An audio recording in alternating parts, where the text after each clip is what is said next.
Então essa é a parte 2, irmãos. Se liga na primeira parte e na última, tá bom? A primeira parte é uma introdução, que parece que não está conectado com o tema, mas está. E a última parte é apenas uma explicação coerente para os irmãos que me seguem, para os que contribuem na minha vida, para os que me ajudam. Eles precisam entender sempre a movimentação do canal. O porquê que eu estou repartindo vídeos em várias partes, entendeu? Algumas explicações assim. Eu, se seguisse um canal e principalmente se ajudasse essa pessoa, eu iria querer algumas explicações. Eu iria me sentir importante, entendeu? Não é assim, sabe? Vou fazendo as coisas de qualquer jeito e não dou a explicação. Mas essa explicação vai estar num vídeo à parte e é só para quem me segue. Para quem não me segue não vai compreender muita coisa. Tem pessoas que chegam no canal, só querem ver as informações, criticam porque os vídeos são demorados, acha que são complicados. Critica, mas nunca ajuda e nem entende o que está sendo ensinado. Infelizmente é assim, né? Mas vamos lá, agora, assunto do vídeo mesmo. Vamos ler Enoque do 19 ao 21. O capítulo principal que me alertou é o 21. Só que aí eu fui olhar o contexto, para ver até onde o contexto tem a ver com o capítulo 21, até onde o assunto estava relacionado. Percebi que o 18 não está relacionado, mas o 19 e o 20 está relacionado. E percebi que o 22 não tem muita utilidade para esse propósito. Então, quando você for ler, quando você for estudar Enoque, já anota, 19, 20 e 21 é um assunto conectado. Vamos lá, eu vou virar a tela aqui, aí vou mostrar para vocês o assunto. Então, Uriel disse: eis aqui os anjos que coabitaram com as mulheres. E sendo esses numerosos em aparência, profanaram os homens e fizeram com que errassem. Assim eles sacrificaram aos demônios como aos deuses. Essa parte aqui, pode ver que tem no livro da lei, no livro de Deuteronômio, no cântico de Moisés e do Cordeiro. Pois no grande dia haverá um julgamento, no qual eles serão julgados, até que sejam consumidos, e as suas esposas também serão julgadas, as quais levaram desencaminhadamente os anjos do céu para que os saudassem. E eu, Enoque, só vi a aparência do fim de todas as coisas, não tendo visto nenhum homem, enquanto via todas essas coisas. Veja que o capítulo 19 fez questão de narrar para a gente a rebelião dos anjos, que é a rebelião, é uma segunda rebelião, fora aquela que Satanás fez no céu. Esse daqui já é a segunda rebelião. Agora capítulo 20. Após ter narrado para a gente a rebelião dos anjos, ou seja, ter relembrado, porque veja bem, já narrou a rebelião dos anjos, os nomes deles, no início do livro. Só que aí o Senhor quer recapitular, ele quer relembrar essas coisas para poder então, de repente, falar o nome dos 7 arcanjos e algumas das suas funções. No livro de Enoque nós temos 7 arcanjos, são os 7 principais do céu e eles praticamente governam com todos os anjos sobre a terra. Lembra no livro de Daniel? O céu reina, o céu domina. Está escrito em Daniel. O Senhor Jesus não tomou posse do seu reino ainda. Todos os reinos do mundo ainda não pertencem ao Senhor Jesus e à sua igreja. Mas o Senhor Jesus passou o governo para os anjos eleitos. Os anjos eleitos governam sobre a terra. Praticamente eles reinam. E quem domina tudo isso são 7 arcanjos. Esses 7 arcanjos têm 7 espíritos de Deus. Tem os 7 espíritos de Deus. Vamos ler e eu vou explicar para vocês isso daí. Estes são os nomes dos anjos sentinelas. Uriel, um dos santos anjos, o qual preside sobre o clamor e o terror. Não é apenas um anjo, viu? São arcanjos, são chefes esses homens. Esses homens não, esses anjos, né? Eu falo homens porque a revelação disso daqui é muito grande, irmãos. Esses anjos, eles se tornam homens quando eles querem. E eles já se fizeram homens, e isso tem na nossa própria Bíblia. Rafael, um dos santos anjos, o qual preside sobre os espíritos dos homens. Raguel, um dos santos anjos, o qual aflige punição ao mundo e às luminárias. Olha aqui, ó, quem recebe a ordenação de afligir punição entre o mundo e as luminárias. Isso é um grande governo e pertence a Raguel. Miguel, um dos santos anjos, o qual preside sobre a virtude humana, comanda as ações.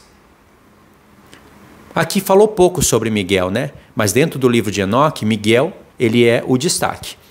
Miguel, ele vai aparecer várias vezes aqui no livro de Enoque, com várias funções.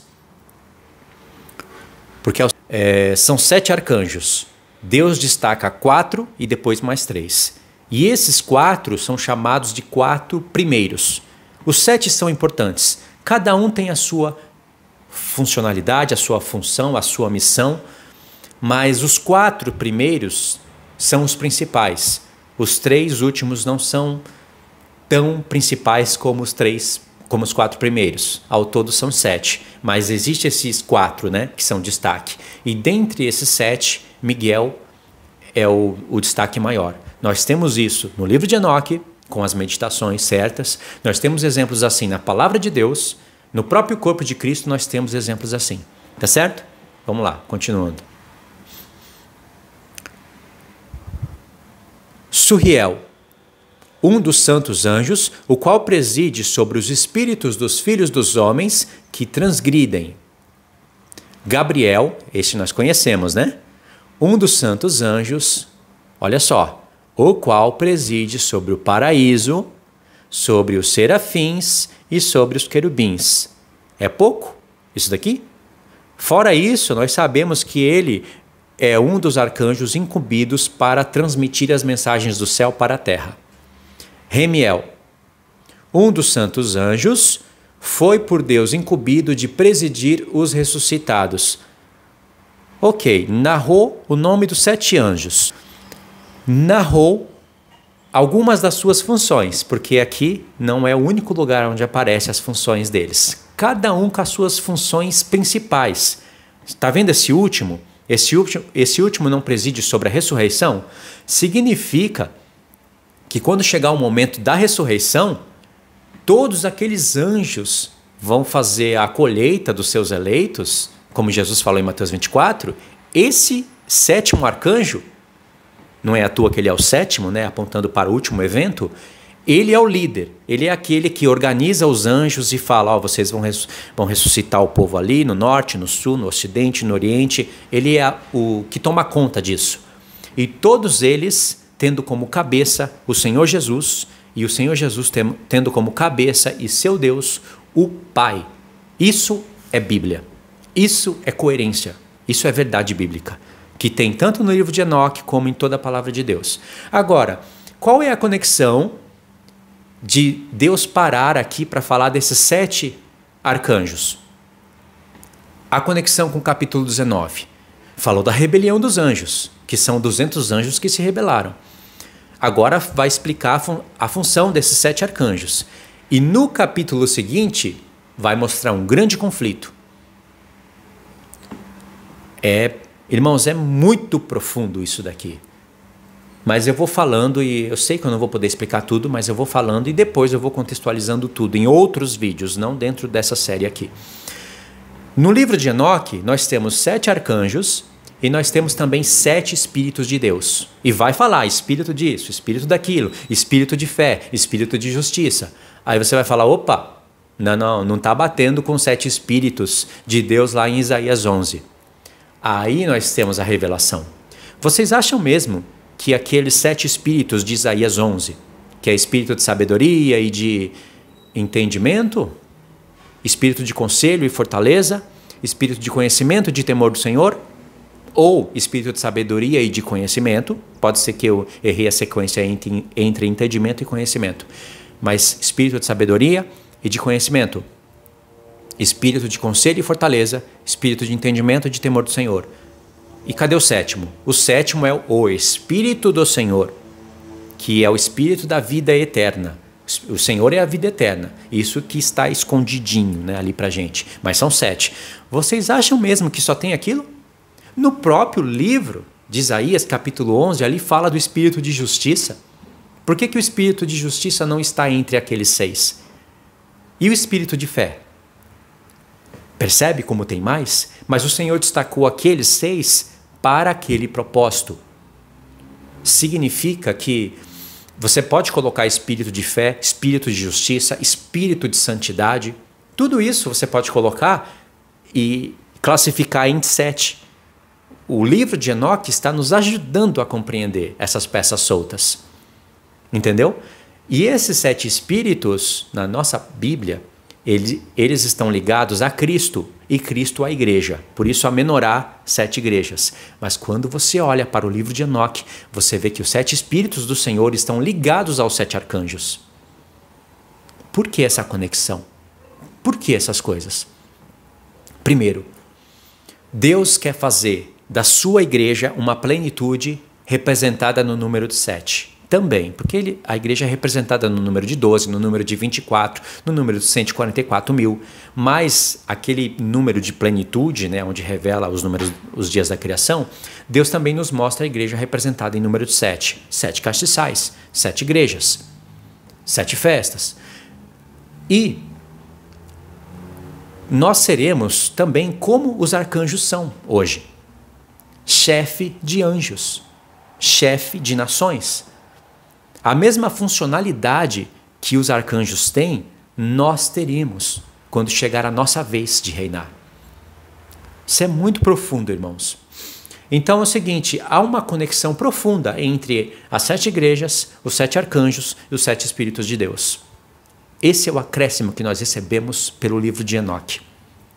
Um dos vários acréscimos. Por isso que a menorá, ela é uma peça de ouro puro. Parou para pensar nisso? Quando o Senhor quer falar de algo humano, ele mostra a madeira revestida de ouro para falar da parte da glorificação. Mas existem peças no tabernáculo que Deus poderia ter feito de madeira para ser revestido de ouro, mas ele pediu de ouro puro. A menorá é uma delas. A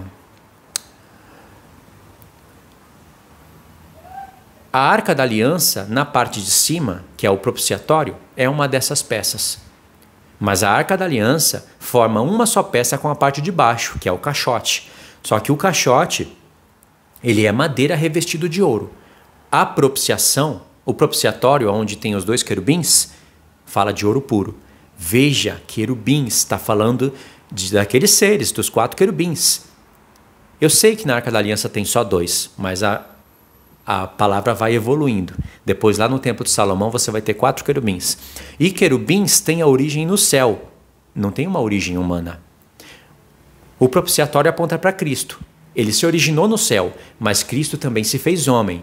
Por isso, a parte do caixote de madeira revestida de ouro, que é justamente onde contém as tábuas, a lei, aquelas coisas que o Senhor Jesus cumpriria como homem. Revestido de ouro para mostrar a sua glorificação. Ou seja, tem a parte eterna de Jesus e a parte que ele se torna homem. Isso não acontece na menorá. A menorá é de ouro puro. Mas não tem a igreja ali sendo participante das coisas? Tem. A igreja vai ser participante ali do corpo do Senhor Jesus. Mas o Senhor não quis falar da humanidade da igreja ali na menorá, porque senão ele faria ela de madeira revestida de ouro. O Senhor quis falar de algo que começou no céu, com os 7 arcanjos. A igreja está ali por causa do corpo de Cristo. Porque quando o Pai se fez visível no Filho, para criar tronos e principados, para ele se revelar para a sua criação celeste de maneira visível, ele já tinha em mente o seu corpo. Então, através de outros compartimentos, outros elementos do tabernáculo, ele revelou a humanidade do Filho e aproveitou para falar da igreja. Em outros elementos do tabernáculo, ele quis falar da parte eterna, da onde se originou as coisas. Ok? Então tá, olha só quantas explicações dentro dessa parte aqui, né? Agora vamos para a parte 3, onde nós vamos continuar lendo. Esse estudo aqui ele vai ter várias partes, tá? Mas é assim. Vamos continuar.